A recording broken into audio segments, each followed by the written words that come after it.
Tonight we continue reading Robert Irwin, Dinosaur Hunter. Okay, enough of that.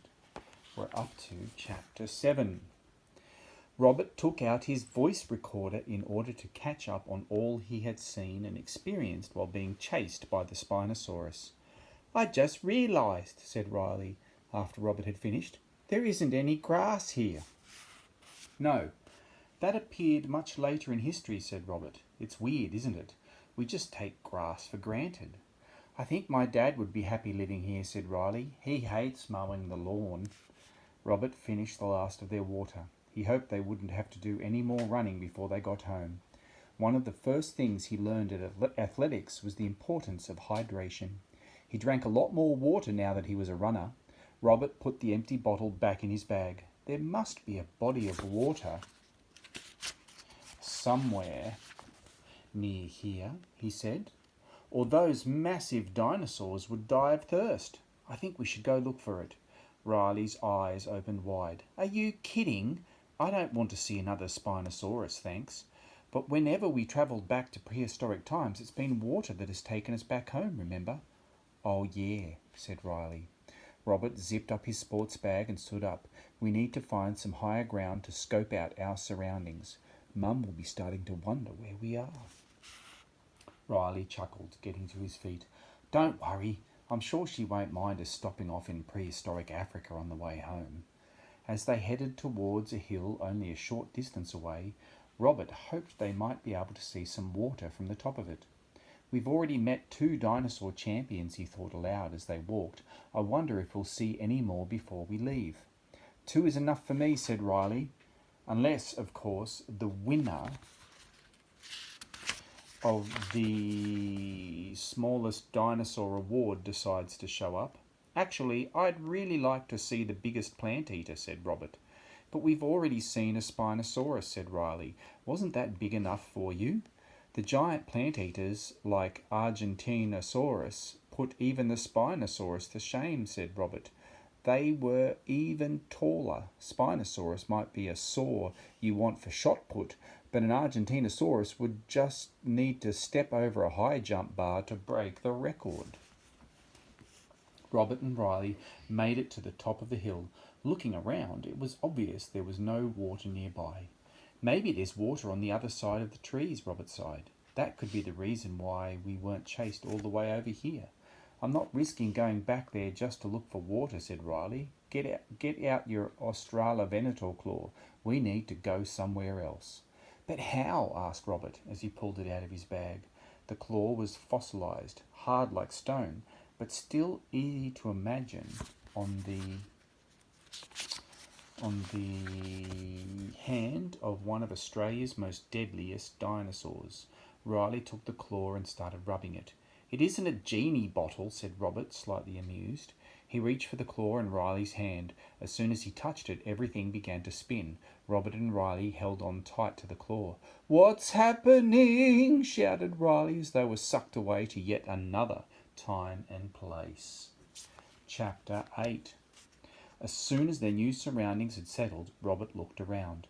They were in a lush, forested landscape. The air was moist, and in the distant mountains curved against the sky. Riley started tugging on Robert's arm. His mouth opened and closed, but no words came out. "What?" asked Robert. Riley, still speechless, pointed upwards. What Robert had originally thought was a mountain was actually moving. It was the largest living thing he had ever seen. "That has to be a sauropod," whispered Robert, awestruck. It seemed to take them a minute just to look up and down the length of the dinosaur's body. The immensity of it was astonishing. After waking from their trance, Robert followed Riley to a hiding spot behind a tree. "This is never going to protect us," said Robert. "That dinosaur is so big it could squish us and not even notice." "Then get your claw to take us away again," demanded Riley. "I don't want to get squished." Robert was about to try when the enormous dinosaur raised its long neck high into the air to chomp on an equally gigantic plant. "Hang on," said Robert. "I think I've been granted my wish." "Is that the dinosaur from Argentina you were talking about?" Robert nodded, taking out his voice recorder. He pressed record and spoke into it as the sauropod continued to feed, even closer to them now. Riley and I are watching a sauropod. I think it's an Argentinosaurus, grazing on treetops, so he must now be about 97 million years in the past. The size of it is really unbelievable. I'd guess it's well over 30 metres long, with more than half its length made up of its long neck and tail. Its rounded body and four legs plod in between as it scans the world around it for food. Robert ventured out into the open to get a closer look at the giant. "What are you doing?" Riley hissed. "Okay, so this saw might be vegetarian, but what if some meat-eating dinosaur comes and attacks it?" Robert pointed up at the Argentinosaurus. "What animal would attack that?" He laughed. "I reckon the only danger facing this guy is the threat of running out of food. Imagine how much he needs to keep eating to keep going." Robert knew that the Argentinosaurus wasn't going to be a danger to them as long as they stayed out of its way. Riley groaned and cautiously followed his friend.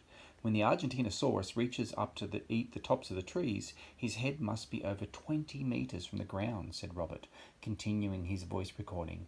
"Even when bending down low, its mouth is over twice our height in the air." The titanic sauropod turned around slowly. Its body looked like a bridge with its two sets of legs as the supports. "Wow," Riley breathed. He nudged Robert in the side. "I dare you to sprint under its belly. You could run with your arms in the air and do backflips and you still wouldn't be able to tickle its tummy." Robert chuckled, but there was no way he was going to risk his safety by running around the legs of a dinosaur too big to notice him. One kick would see him fly high as a pole vaulter. Robert watched the Argentinosaurus's mouth slowly make its way through a load of leaves and plants. "We can learn a lot from Argy."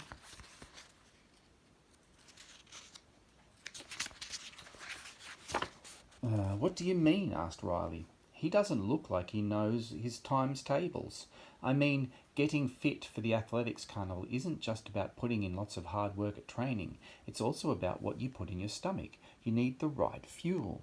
Riley groaned. "Great. I suppose that means no more wedges with sour cream after school." Chapter 9. Robert and Riley walked alongside the Argentinosaurus as it searched for more food. They soon came across a river that flowed between the trees and other plants.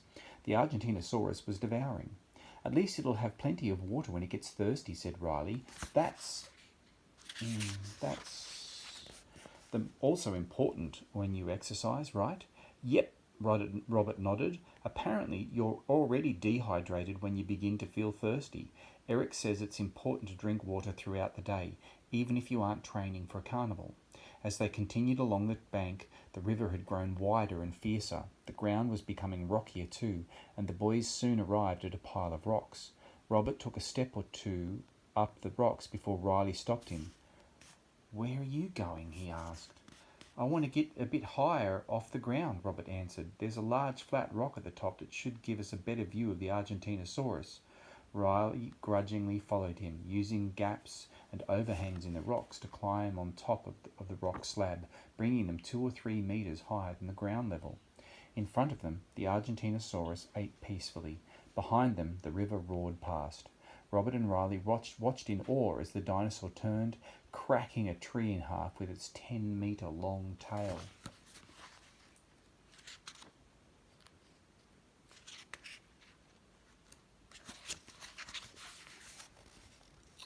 "Hey, what dinosaurs were the swimming champions?" Riley asked. He was lying flat on his stomach, peering at the thundering water below. "The aquatic reptiles that lived at this time were amazing creatures, but they weren't dinosaurs," said Robert.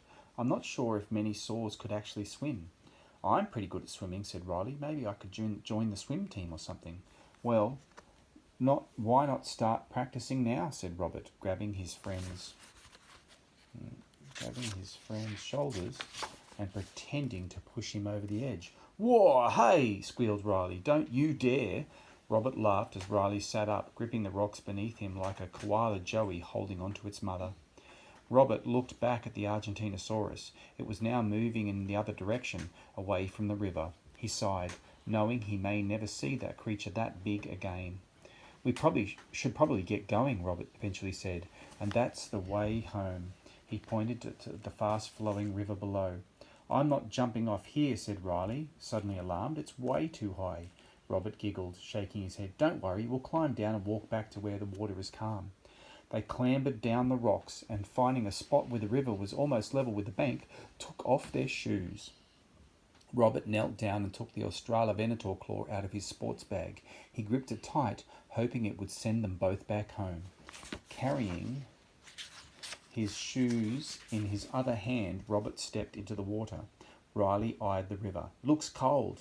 It is, said Robert, shrugging, but it's the way home too. Riley dipped a toe in. I don't know about this, he said with a shiver.